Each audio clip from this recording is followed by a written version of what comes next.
बिस्मिल्लाहिर्रहमानिर्रहीम। अस्सलाम वालेकुम माय यूट्यूब फैमिली, कैसे हैं आप सब। आज हम इंसाम कुकिंग में लाए हैं आपके लिए बहुत ही मज़ेदार इंस्टेंट करी की रेसिपी। करी का नाम आते ही हमारे दिल में फ़ौरन ये ख्याल आता है कि उफ़ अल्लाह, इतनी लंबी चौड़ी रेसिपी। बट ये रेसिपी बनाने के बाद आप यकीनन हैरान हो जाएंगे, क्योंकि ये बहुत ही इंस्टेंट रेसिपी है। तकरीबन आधे घंटे में आप करी इजीली बना पाएंगे और ये इतनी मज़ेदार बनती है कि आप ये यकीनन बार बार बनाएंगे। तो बगैर टाइम को ज़ाया किए हम अपनी रेसिपी को स्टार्ट करते हैं। इसके लिए सबसे पहले हम एक बाउल में दही ले लेंगे। तकरीबन हाफ़ kg हमें दही चाहिए होगा इसके लिए। अब हम इसमें बेसन ऐड करेंगे 160 ग्राम, तकरीबन 8 टेबल स्पून। इसको हम अच्छी तरह से छान के ऐड करेंगे ताकि किसी किस्म की इसमें कोई गुठलियाँ, कोई लम्स ना रहें। अच्छी तरह से छान के बेसन ऐड करने के बाद हम इसको किसी भी स्पैचुला की मदद से अच्छी तरह से मिक्स कर लेंगे। देन हम इसको किसी भी विस्क की मदद से अच्छी तरह बीट करेंगे ताकि ये बिल्कुल क्रीमी सा एक टेक्सचर हो जाए इसका। अच्छी तरह से इसको विस्क करेंगे, इस तरह से बिल्कुल क्रीमी टेक्सचर हो जाएगा। देन हम मसालों की तरफ आते हैं। सॉल्ट 1 टेबल स्पून, हल्दी पाउडर 2 टेबल स्पून ऐड करेंगे हम ताकि इसका अच्छा सा एक कलर आए। Red chilli 1 tablespoon. मसाले ऐड करने के बाद हम इसको अच्छी तरह से एक बार फिर बीट करेंगे। पानी ऐड करने से पहले मसालों को बीट करना बहुत ज़रूरी है। अब हम तकरीबन 1 ग्लास इसमें वाटर ऐड करेंगे इसकी कंसिस्टेंसी को थिन करने के लिए। अब हम इसको अच्छी तरह से बिल्कुल विस्क करेंगे। पहले हल्के हाथ से मिलाएंगे, जब पानी मिक्स हो जाएगा तो फिर इसको तेज़ हाथ से विस्क करेंगे। अब हम एक खुले मुंह के पॉट में सबसे पहले ऑयल ऐड करेंगे 1 टेबल स्पून। अब इसमें चॉप्ड अनियन तकरीबन 1 हम ऐड करेंगे। गार्लिक हम 1 टेबल स्पून ऐड करेंगे। इसको अच्छा सा सौते करेंगे तकरीबन 1 मिनट। हमें इसका कलर सिर्फ ट्रांसलूसेंट करना है, चेंज नहीं करना है कलर बहुत ज़्यादा। अब हमने जो बेसन और दही का मिक्सचर बनाया था हम इसमें वो ऐड कर देंगे। इसको ऐड करने के बाद हम इसमें तकरीबन 1 जग के करीब इसमें पानी ऐड कर देंगे। इससे ज़्यादा हमें पानी की ज़रूरत नहीं पड़ेगी क्योंकि इसको पकाने में हमें ज़्यादा टाइम नहीं लगेगा। हम इसके किनारों पे पॉट के अच्छी तरह से ऑयल ब्रश कर देंगे। इससे होगा कि आपकी कड़ी बॉयल होकर बाहर नहीं आएगी पॉट से। अब इसको एक बॉयल आने तक हम तेज़ आंच पे पकाएंगे कि कड़ी में उबाल आ जाए। अच्छी तरह से मिक्स करेंगे इसको।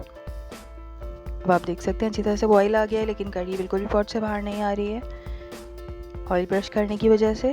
अब जब बॉयल आ जाएगा तो हम इसको हल्की स्लो फ्लेम पे बिल्कुल तकरीबन 20 मिनट्स के लिए पकाएंगे। अब हम पकौड़ों की तरफ आ जाते हैं। हमें बेसन चाहिए इसके लिए तकरीबन 1 cup. Salt 1 tablespoon add करेंगे हम इसमें। Chilli powder 1 tablespoon. Crush coriander हम तकरीबन 1 टेबल स्पून ऐड करेंगे इसमें। अब आप अपने हिसाब से इसमें थोड़ा सा तकरीबन हाफ़ कप के करीब पानी जाएगा। इसमें पानी डालने के बाद इसको अच्छी तरह से विस्क करेंगे कि इसमें कोई लम्प ना रहे। थोड़ा थिक सा बैटर रखेंगे हम। उसके बाद हम इसमें तकरीबन 1 कप प्याज ऐड करेंगे स्लाइस्ड। ग्रीन चिलीज़ 2 to 3 या आपके टेस्ट के हिसाब से। कोरिएंडर लीव्स हम तकरीबन 1/4 कप ऐड करेंगे। इसको अच्छे से मिक्स करेंगे। अब इसको मीडियम टू लो फ्लेम पे हम तकरीबन मीडियम साइज़ के पकौड़े तैयार करेंगे इस तरह से।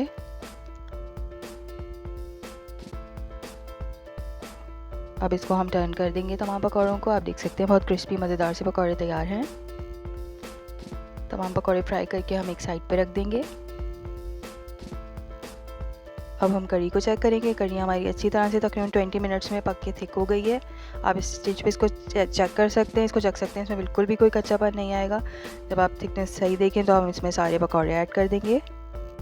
पकौड़े ऐड करने के बाद हमें तकरीबन 1 to 2 मिनट्स इसको बस पकाना है। देन हम ग्रीन चिलीज़ और पुदीना इसके ऊपर से ऐड करेंगे। ये ऑप्शनल है, अगर आपको अच्छा लगे तो आप ऐड करें, वरना आप इसको स्किप कर सकते हैं।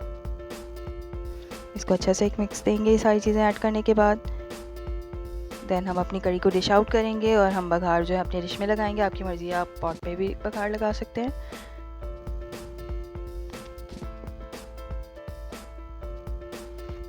बघार के लिए हम तकरीबन 1 कप ऑयल लेंगे। उसमें तकरीबन 1 प्याज बिल्कुल थिनली स्लाइस करके ऐड करेंगे। प्याज ऐड करने के बाद तकरीबन 1 मिनट के बाद हम अपनी होल रेड चिलीज़ ऐड कर देंगे। आप अपने टेस्ट के मुताबिक ऐड कर दें। ज़ीरा 1 टेबल स्पून और करी लीव्स हम 10 से 12 ऐड करेंगे। हम इसको अच्छा सा एक फ्राई करेंगे कि इसका गोल्डन ब्राउन प्याज का कलर आ जाए, तमाम चीज़ें अच्छी तरह से फ्राई हो जाएं। अपने तड़के को हमने अच्छा सा गोल्डन ब्राउन कलर देना है। दैन इसको कड़ी के ऊपर ऐड कर देंगे। आप देख सकते हैं कड़ी की शक्ल बहुत ज़बरदस्त और मज़ेदार लग रही है। ये बहुत झटपट तैयार हो जाती है और ये बहुत मज़ेदार लगती है। इसको खा के आपको कहीं से नहीं लगेगा कि आपने बहुत इंस्टेंटली तैयार की है ये। आप इसको बॉइल्ड राइस के साथ खा सकते हैं, बहुत मज़ेदार लगती है। इसके अलावा अगर आपको रोटी के साथ पसंद है तो आप इसके साथ इंजॉय कर सकते हैं। इस कढ़ी को बनाने के बाद हमें फ़ीडबैक ज़रूर दिएगा कि आपको ये रेसिपीज़ कैसी लगी। अपना बहुत ख्याल रखिएगा। अल्लाह हाफ़िज़।